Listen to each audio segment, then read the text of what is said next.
자, 오늘 우리 갈라디아서 5장 11절부터 또 시간이 되는 데까지 공부를 하도록 하겠습니다. 갈라디아서 5장 11절, 지난 시간에 잠깐도 살펴봤지만, 형제들아, 만일 내가 지금껏 할례를 전한다면 어찌하여 아직도 박해를 받겠느냐? 그랬더라면 십자가의 거침이 그쳤으리라. 이렇게 말하고 있습니다. 예. 바울은 많은 박해를 받았습니다. 왜 박해를 누구에게 박해를 받았죠? 특별히 할례 때문에 박해를 받았다는 것을 보면 유대인들에게 박해를 받았다는 것을 알 수가 있죠. 왜요? 유대인들은 할례를 지켜야 한다고. 또 우리 사도행전 15장에 보면 여전히 예수님께서 십자가에서 우리 모든 죄값을 치르시고 우리를 이제 믿는 자들에게 의를 주시고자 그렇게 율법에 마침이 되셨는데 여전히 할례를 이야기하고 있다 이거죠. 예수님께서 십자가를 지신 그리스도의 그 복음을 전하는데, 십자가를 전파하는데 누가 박해를 했겠어요? 유대인들이 박해했고, 이 갈라디아 교회 안에도 그러한 사람들이 있었던 것이죠. 그래서 박해를 받았던 것입니다. 할례를 전한다고 한다면 왜 내가 박해를 받겠느냐 이거죠. 그랬더라면 그리스도의 십자가의 거침이 그쳤으리라고 말합니다. 예, 십자가는 거침이 되는 것이죠. 누구에게요? 이스라엘에게, 유대인들에게.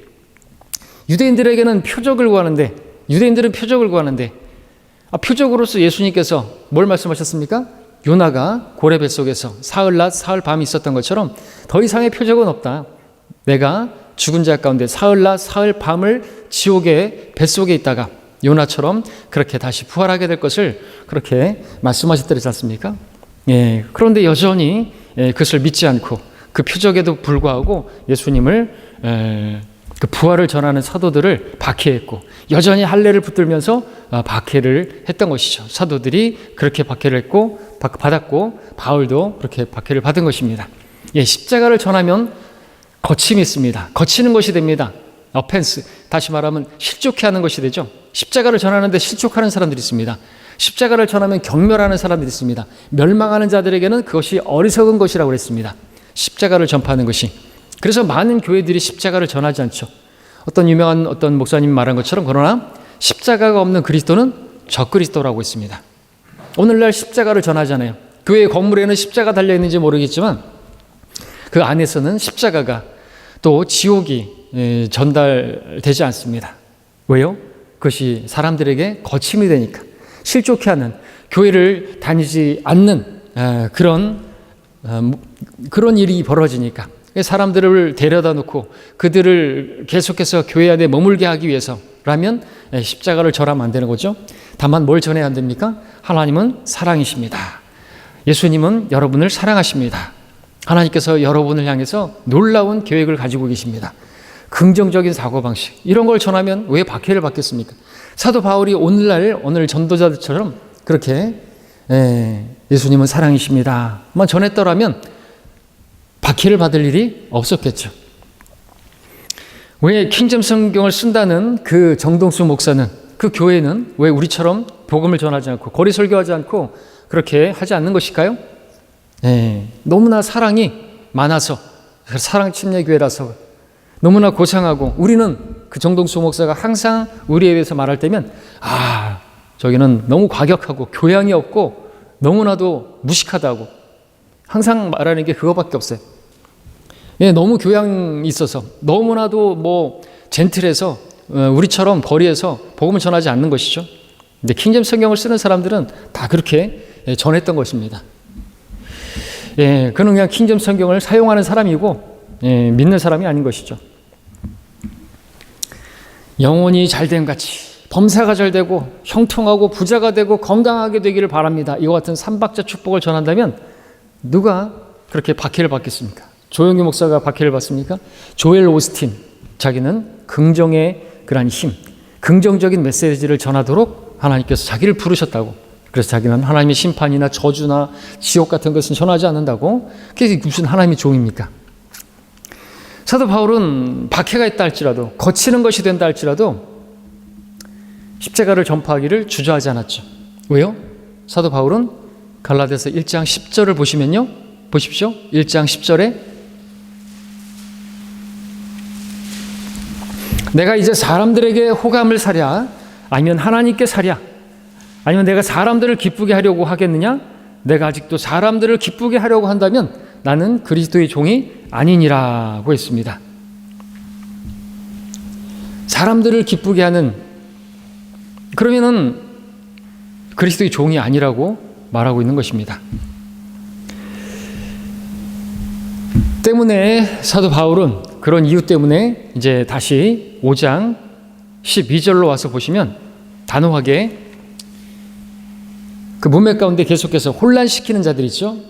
할례를 전해야 된다고, 그러니까 율법으로 돌아가야 된다, 율법도 지켜야 된다고, 그런 사람들이 지금 혼란케 하는 자들인데, 그래서 그런 이유 때문에 바울은 나는 너희를 혼란케 하는 자들이 심지어 베어져 버리기를 원하노라고 말을 하고 있습니다. 이 혼란케 하는 자들, 갈라디아서 1장에 따르면 다른 복음을 전하는 자들이죠. 혼란케 하는 거지 않습니까? 도대체 믿음으로 구원받는 거야? 행위로 구원받는 거야? 원죄는 용서되었는데 자범죄는 내가 계속 해결해야 되는 거야? 그러다가 그걸 해결하지 못한 채 죽으면 난 지옥 가는 거야? 혼란스럽죠. 도대체 믿음으로 구원받는 것인가? 야고보서에서는 또 행함이 없는 믿음은 죽은 것이라고 하는데 성경을 올바로 나누어서 공부하지 못하니까 혼란스러운 것이죠. 믿음에다가 어떤 행위를 그래서 더하고, 그래서 믿음으로 구원받지만 행위로서 그 구원이 유지된다는 그런 갈라디안 현대판 그런 교리가 판치고 있는 것이 오늘날 현실입니다. 다른 복음이 뭡니까? 복음에다가 율법을 섞는 것이죠. 율법을 지켜야 한다고 떠드는 자들 교회 안에서 쫓아내야 된다고 4장 30절에서 그래서 비유를 들지 않습니까? 구약과 신약을 비유로 들면서 30절에서 여종과 그녀의 아들을 내어 쫓으라. 율법은 종로로 되게 하는 것이에요. 종입니다. 우리는 신약 복음을 통해서 아들이 되었습니다. 쫓아내라고 말하는 것이죠. 그런 문맥에서 본다면 12절에서 혼란케 하는 자들을 어떻게 하라는 거예요? 쫓아내라는 것이죠. 베어져 버리기를 원한다는 말이 무슨 뜻이죠? 5장 10절에서는 그 혼란케 하는 자는 누구든지 심판을 받으리라고 했습니다. 자, 1장에 따르면 저주받는다고 했습니다. 심판받습니다. 12절에서는 혼란케 하는 자들이 심지어 베어져 버리기를 원한다고 했습니다. 베어져 버리기 원한다는 말이 무슨 뜻일까요? 그것은 9절에서 보는 것처럼 누룩과 같은 자들이기 때문에, 누룩은 어떻게 돼요? 잘라버려야 되잖아요. 떼어내버려야 되잖아요. 고린도서 5장 7절에서 그러므로 묵은 누룩은 떼어내버리라고 말씀을 하고 있죠. 그렇기 때문에 지금 여기서 그들이 베어져 버리기를 원한다는 말은 교회에서 쫓아냈으면 하는, 내야 하는 그런 것을 말씀하는 것이죠.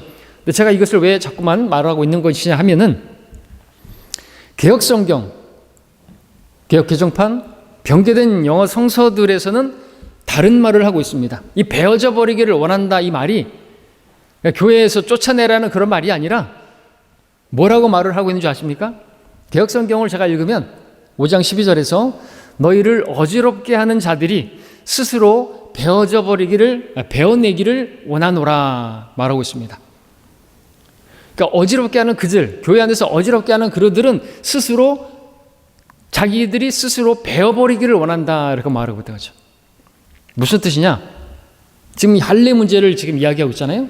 그러니까 할례 가지고 지금 호들갑을 떠느니 차라리 그들이 스스로 거세하기를 바란다. 이런 말로 실제로 돼 있어요. 스스로 베어버리기를 원하노라. 다시 말해서 남자들이 일부 생식기의 그 일부 포피를 베어내는 그 문제로 호들갑을 떨지 말고 그렇게 혼란시키는 자들은 자꾸만 할례를 이야기하는 사람들은 차라리 거세하기를 바란다. 이런 식으로 돼 있단 말이에요. 제가 농담하는 것처럼 들립니까? 바로 이 견해가 제롬, 암브로스, 어거스틴, 크리스토스톰에 의해서도 취해졌고 RV, ASV, RSV, NEB 등에서도 그렇게 나와 있고 이 병개된 성서들에서 나온 것인데 이 병개된 성서, 성경을 병기한 그 위에는 누가 있냐니까 거슬러 올라가게 되면 오리겐이 있고 이 오리겐이 어떤 사람이냐니까 스스로 거세한 사람이에요. 그렇기 때문에 그 병개된 성서들이 실제로 그렇게 거세하라고 기록하고 있는 거예요. 그러나 그런 뜻이 아닙니다.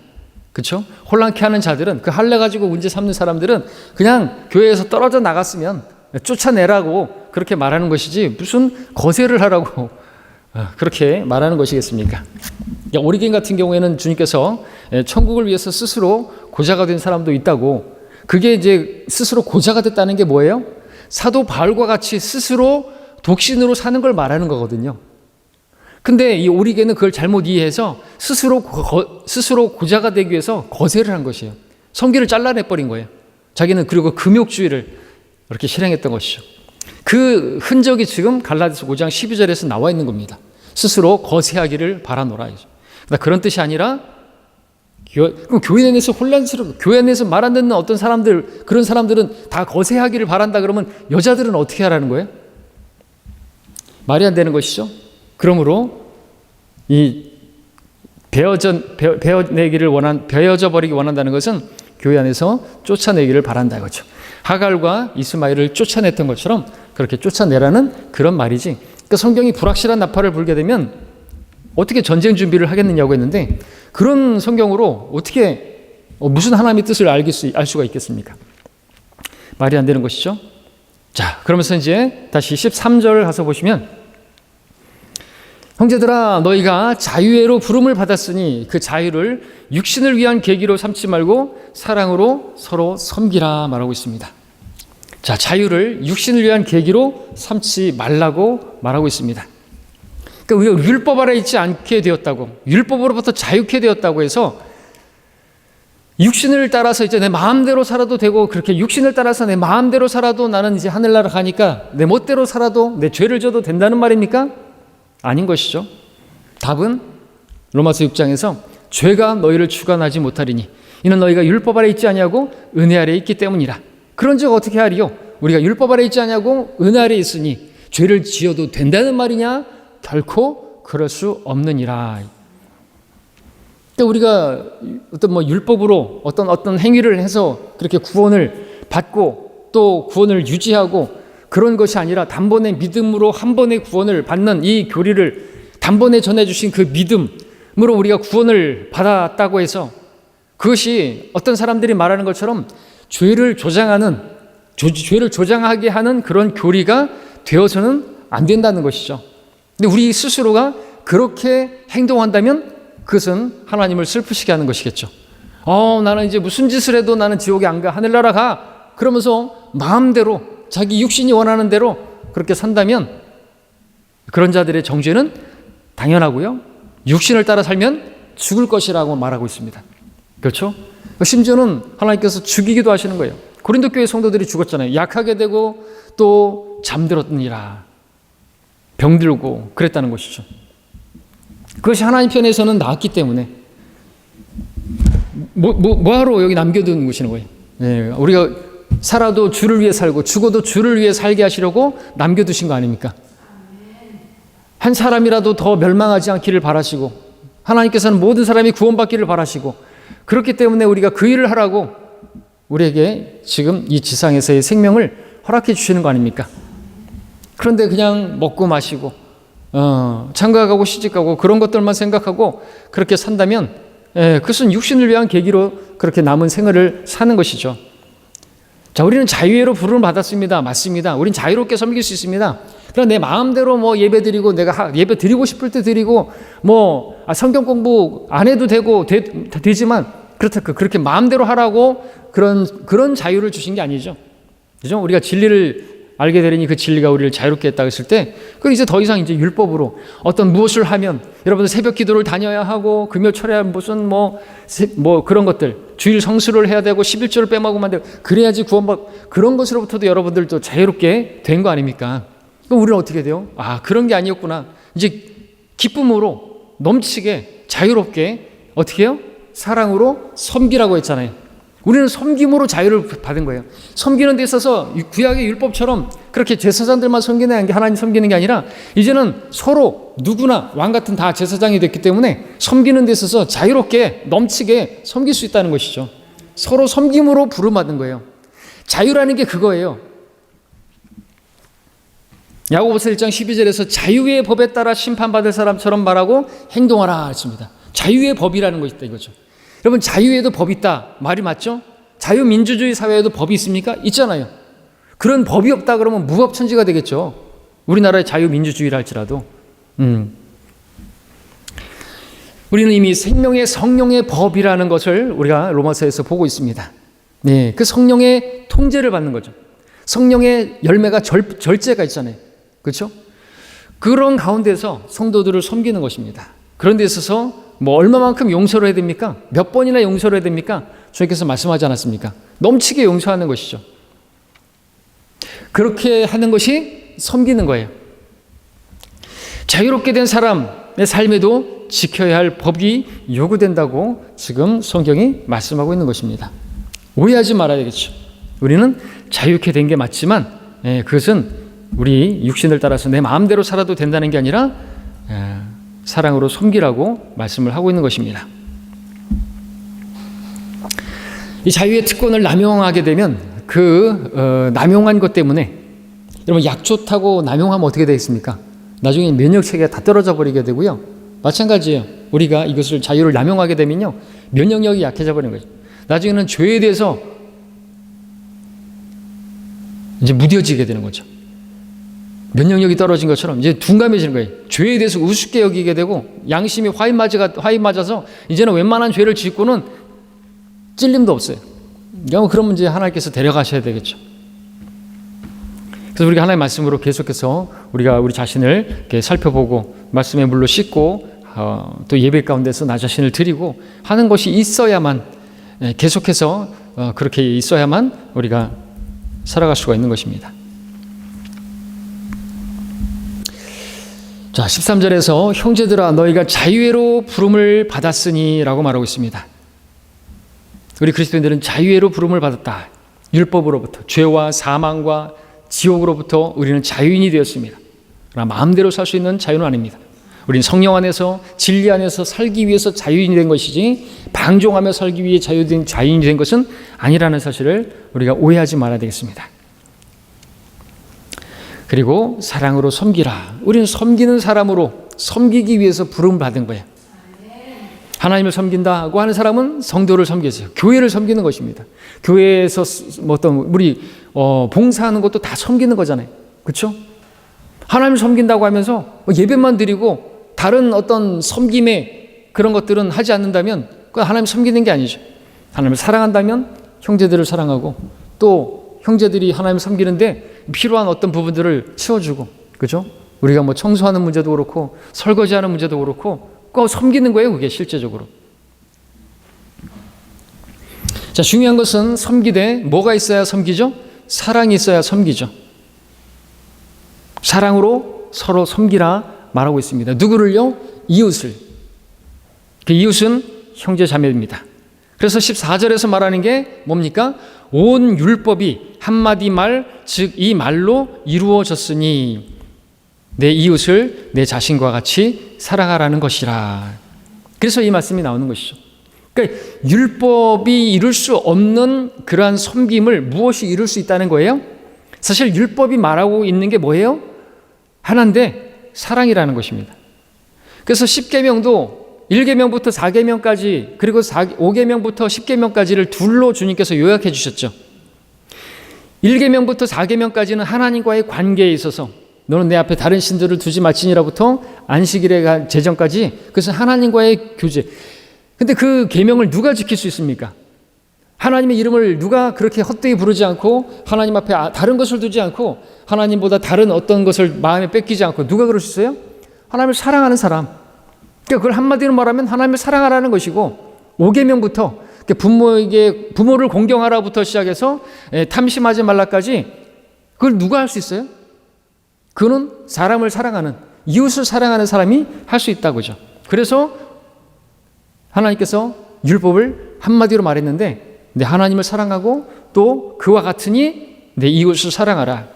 그와 같다라는 것은 사실 하나라는 것입니다. 하나님을 사랑하는 사람은 이웃도 사랑하게 되어 있다는 거죠.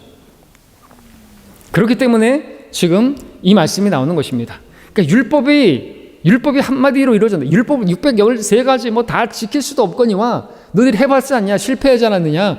그러니까 하나님께서 하나님은 사랑이신데 우리를 사랑하셔서 독생자 예수님을 보내셨고, 그분을 믿는 사람은 의롭게 될 뿐만 아니라 이제 하나님께서 원하시는 삶을, 그 율법의 모든 그 말씀들을, 율법 어떤 의식법이라든지 그런 것들 말고, 하나님의 뜻을 이룰 수 있는 게 뭐냐 하니까 사랑이다라는 거죠. 그래서 우리 로마서 13장 가서 보시면요, 다시 한번 우리 잘 아시는 말씀이지만 13장 8절부터 10절까지 보겠습니다.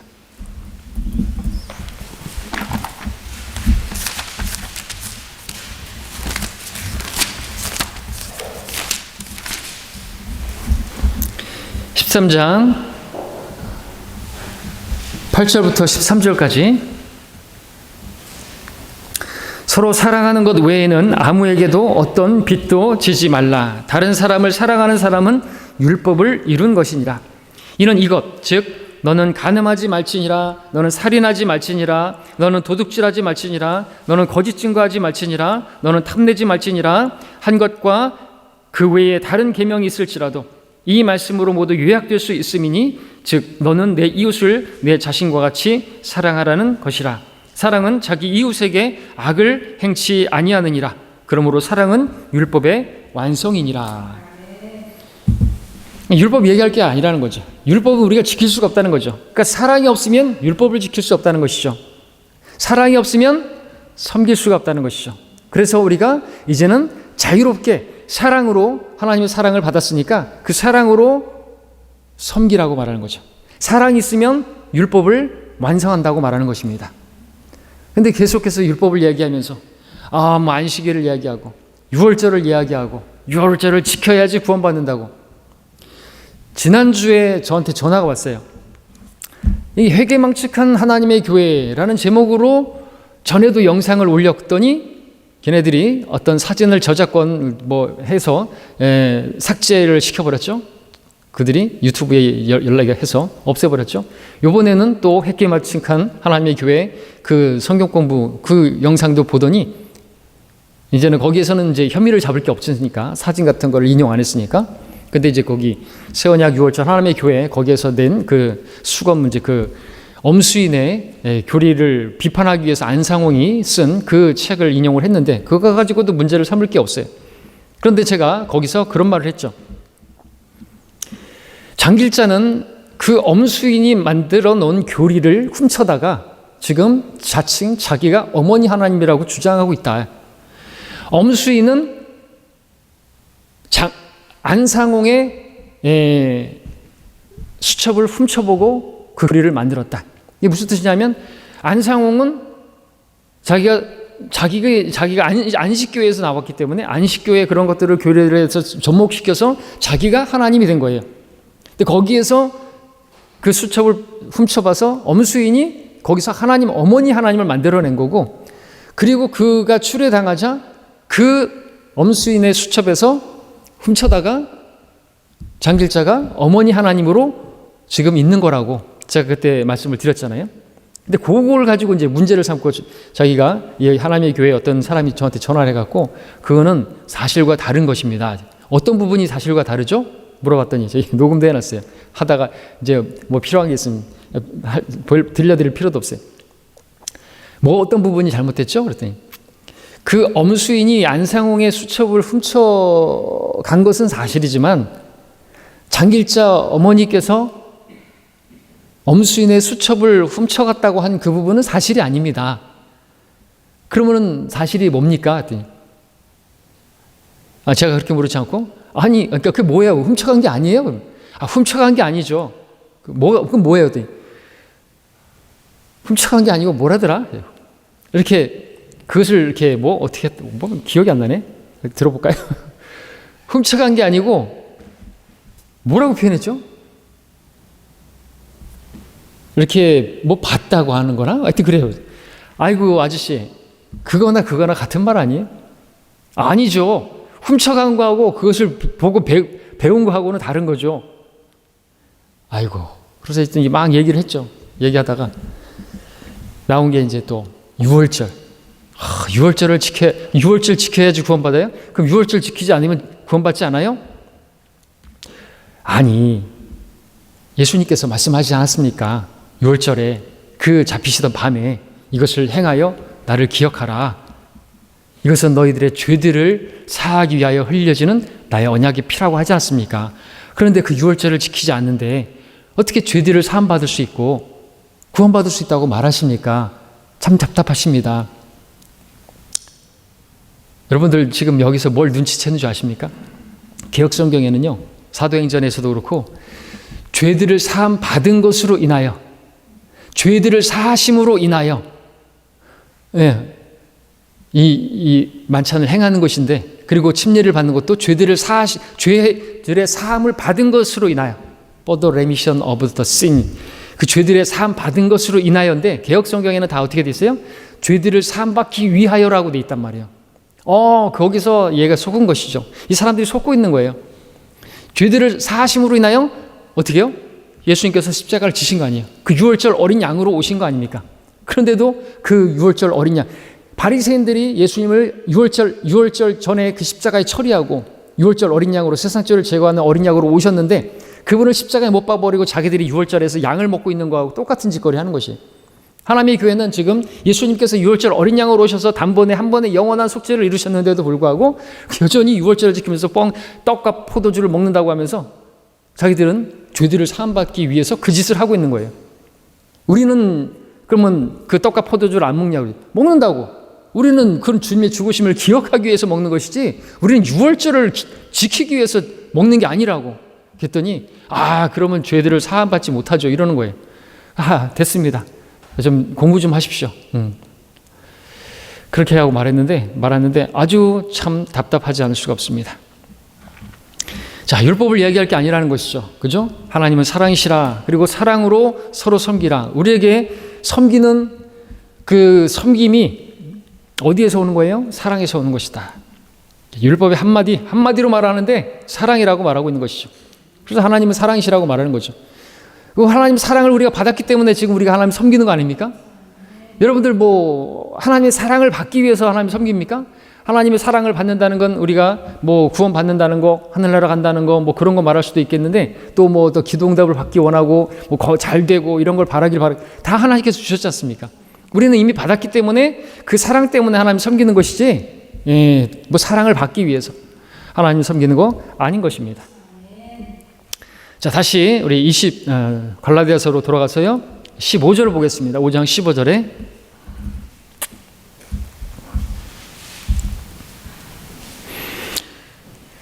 그러나 만일 너희가 서로 물어뜯고 삼킨다면 서로 멸망하지 않도록 주의하라 말하고 있습니다.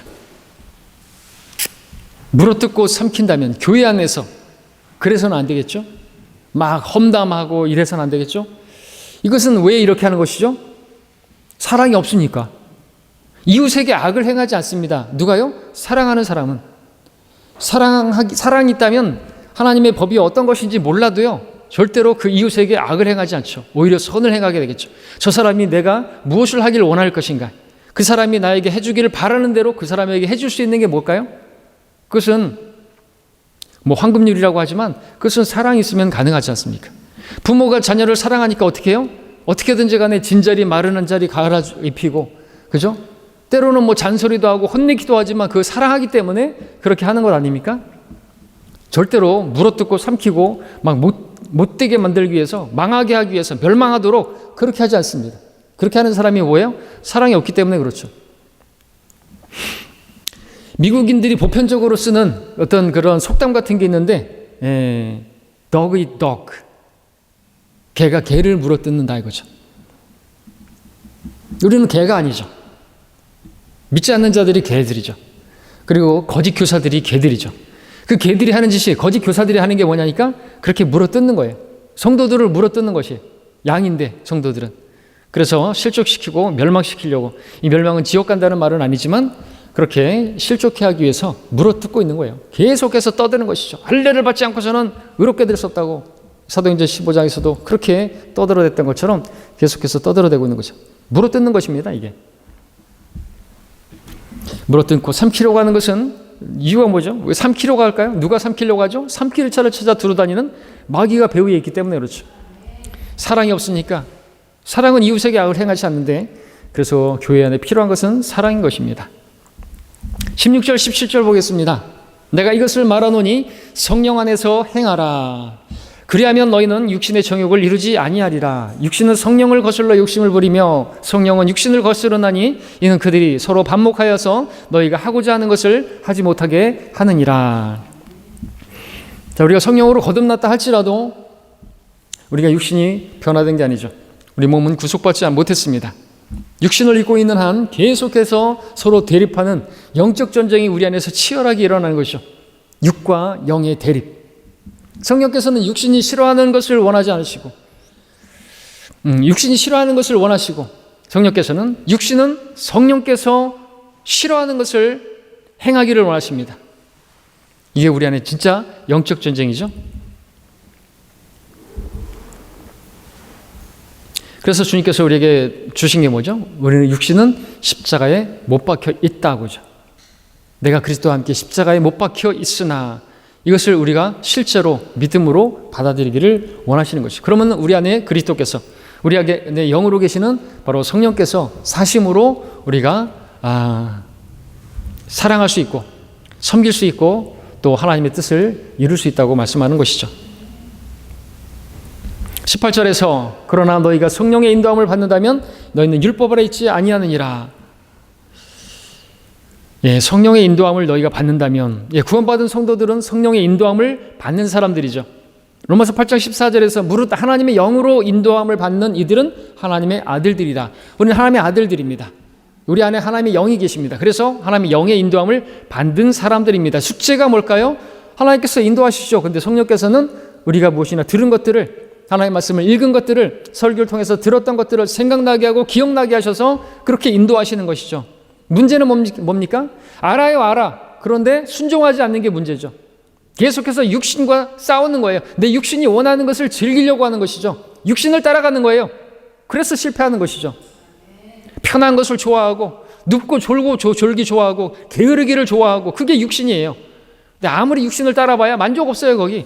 왜? 성령께서 우리 안에서 신음하시고 슬퍼하시는데 육신을 따르는데 계속해서 따르게 되면 안 되는 거죠. 사망할 수가 있습니다. 일찍 죽기를 원하는 사람 없죠?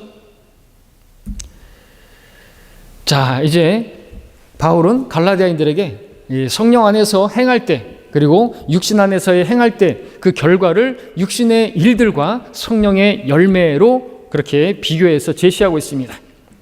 19절 20절에 보면은 이제 육신의 일들이 나오죠. 육신의 일들은 분명히 나타납니다. 곧 간음과 음행과 더러운 것과 음욕과 우상숭배와 마술과 원수매증과 다툼과 질투와 분노와 투쟁과 분열과 이단들과. 자, 바울은 이제 육신의 일들이 분명히 나타난다고 했습니다. 그러면서 어떤 일이 일어나는가 말하는데 처음에 나온 것이 간음이죠. 간음.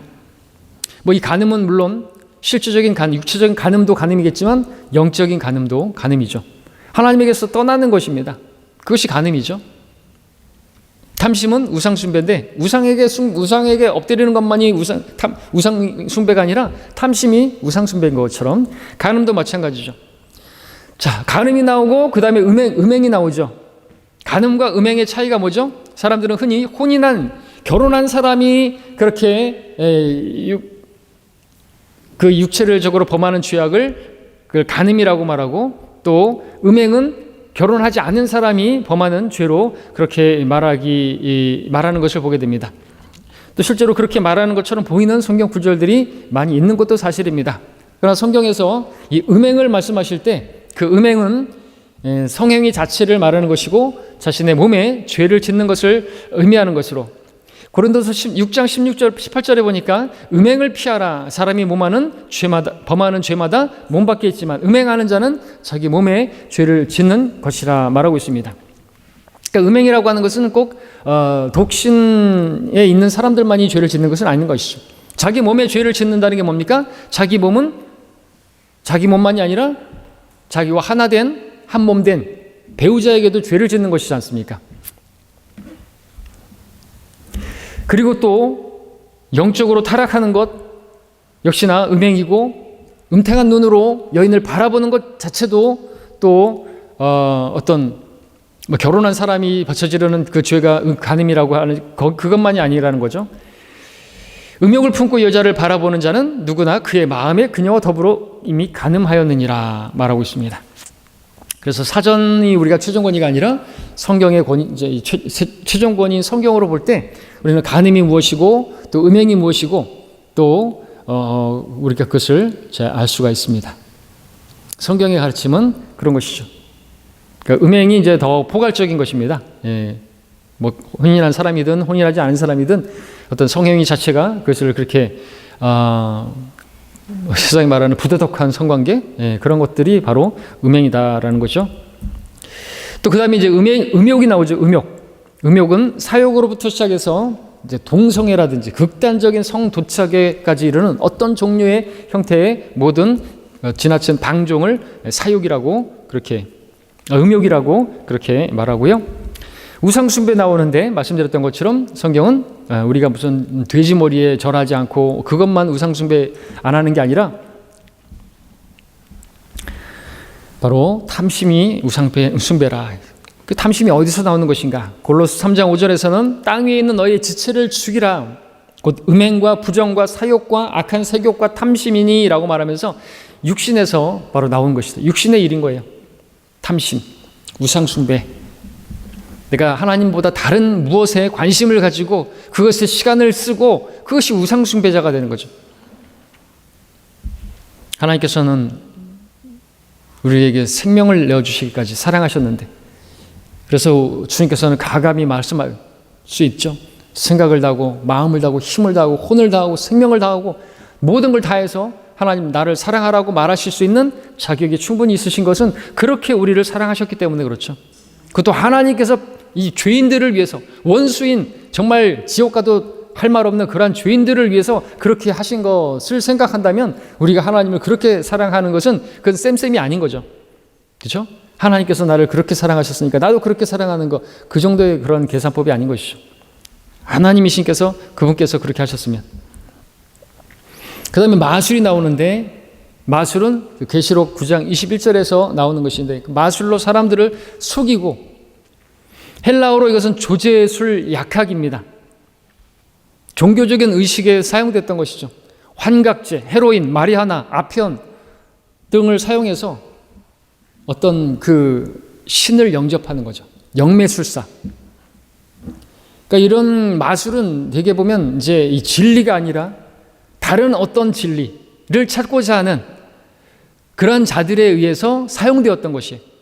종교적인 의식 가운데 이런 마술이 사용되었던 것이고 거기 어떤 환각제가 사용되었던 것이죠. 오늘날 사람들은 쾌락을 위해서 이런 것들을 사용하고 앞전에도 봤던 것처럼 마약이라고 하는 것이 마치 유체 이탈 현상 같은 것을 경험하게 되고 자기가 어디로 여행하는 것 같은 느낌을 받게 되고 그러면서 자기가 어느 지역에 가서 그 영매술사들이 보여주면서 그렇지 우리 앞전에 봤던 것처럼 어떤 사람이 다 맞추더라는 것이죠. 그래서 그 사람이 어디에서 살았고 뉴질랜드에 집이 있다는 것까지 어떻게 알 수 있을까요? 그런 걸 맞추니까 기가 막힌 노릇이죠. 그래서 사람들한테 속는 거예요. 그렇게 점쟁이라든지 무당이라든지 어떤 그 점을 보는 사람들한테 다 털리는 이유가 뭔지 아십니까? 물론 속이는 경우도 많겠지만 어떤 것들을 유추해 그것뿐만 아니라 그들은 그런 것으로 뭔가를 하는 거예요. 마귀하고 교제하는 것입니다. 사탄주의자들도 마찬가지죠. 그런 것들을 사용하죠. 환각 상태에서 마귀와 교제하는 것입니다. 오늘날 그렇게 마술과 관련된 마귀와 관련된 죄들을 그런 행위들을 하는 것들을 많이 보게 되는데 마지막 때라서 더욱더 그러하겠죠. 하나님께서 이런 것들을 가증하여 여기시기 때문에 항상 마지막 때에는요 이런 마술하고 마법을 행하고 점을 치고 무당직하고 동성연애하고 마지막 때의 특징입니다. 하나님께서 심판하실 때면 항상 그랬죠. 그래서 그런 것들이 나오는 거 신문 같은데 인터넷 요즘 같은 보면은 유튜브 같은 데도 보면 무당들이 나와가지고 그렇죠 막 하는 것들을 보게 됩니다. 당연히 그래야 되는 거예요. 왜? 그래야지 주님께서 오시니까 하나님께서 이제 더 이상 두고 보지 못하실 그런 상태가 되는 거예요. 교회가 뭐 동성연애 막 막는다고 막 피켓 들고 교회가 뭐 그걸 막지 못해요. 우리는 그런 거는 그런 일에 하는 게 아니라 복음을 전해야지. 그 사람들에게 복음이 들어가야, 그죠? 그들이 변화가 되는 거지. 막는다고 하면 더 발악을 하고 기독교를 더 박해하고 그러겠죠. 다른 무엇이 그들을 변화시키는 게 아니라 복음이 그들을 변화시키는 것이죠. 원수 맺음과 다툼과 질투가 나옵니다. 뭐 이것들은 너무나 분명하니까 따로 설명할 필요가 없겠죠. 분노와 투정과 분열과 이단들이 나오죠. 이단, 양쪽으로 작용합니다. 서로 이단이라고 하죠. 로마 카톨릭은 성경대로 믿는 사람들을 이단이라고 하고, 또 우리도 성경대로 하지 않는 사람들을 이단이라고, 또 앞전에 말씀드렸던 이 안식 하나님의 교회 그 관리자, 그 사람이 나보고 이단이라고 하는데, 나보고 그래요. 그럼 뭐 어디 할 수 없죠. 뭐. 서로 이단이라고 하는 거예요. 그죠? 양면성이 있는 거죠. 사도행전 24장 5절에 보니까 유대인들은 바울에게 말하기를, 바울에 대해서 총독에게 말할 때, 우리가 알고 보니 이 사람은 전염병자가 되어 세상에 있는 온 유대인 사이에 소요를 일으킨 자로 나사렛 이단의 두목이며, 예수님도 이단 두목이라고 그렇게 말하고 있다면 우리는 뭐 기분 나쁠 거 없겠죠. 이단이라고 하는 것은 뭐 하여튼 성경대로 하지 않는 게 이단이지 않습니까? 그래서 우리가 이단이라고 하는데, 성경대로 하지 않는 사람들이 우리 보면 또 우리가 성경대로 하지 않는다고 생각하니까 이단이라고 하니까, 이거 가지고 우리가 막 화낼 필요는 없는 것 같아요. 그래서 우고 말아야 되겠죠. 자, 우리 다음 시간에 계속해서 공부하겠습니다. 시간이 다 됐습니다.